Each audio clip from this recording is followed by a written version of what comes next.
রমজান সহ সারা বছরই মূলত জিলাপি আমাদের ভক্তরা খেয়ে থাকেন, তবে রমজানে এই জিলাপির চাহিদা তুলনামূলক অনেক বেশি থাকে।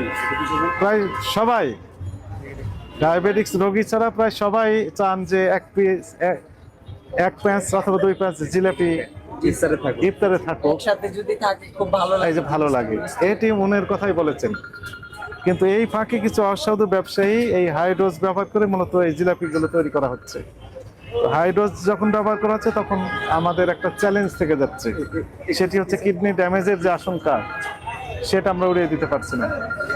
কি পরিমাণ ব্যবহার করেন, উনি তো স্পেশালিস্টও না, জাস্ট ব্যবহার করতে হয়, উনি ব্যবহার করে যাচ্ছেন। তবে উনি জানতেন না যে আসলে এটি ক্ষতিকর, এমনটি আমাদেরকে জানিয়েছেন, এবং এখন থেকে আর ব্যবহার করবেন না মর্মে উনি একদম স্পষ্টই জানিয়ে দিয়েছেন। এবং সম্মানিত অন্যান্য যে সকল ব্যবসায়ী যেনারা রয়েছেন, যেনারা এই জিলাপি তৈরি করবেন মর্মে প্রস্তুতি নিচ্ছেন অথবা তৈরি করছেন, ওনাদের প্রতি আমাদের উদাত্ত আহ্বান থাকবে, আপনারা নিজেরা একটু নাকে দিয়ে দেখবেন যে আসলে কেমন এর রিয়াকশনটা। যদি রিয়াকশনটা এমনই হয় যে আসলে তো নাকে সহ্য করতে পারছে না, আসলে তো পারছে না, তাহলে দয়া করে এটি ব্যবহার থেকে বিরত থাকবেন। সাধারণ ক্রেতার আসলে বোঝার কোনো উপায় আছে যে এটাতে হাইড্রোজেন কোনো উপায় নেই।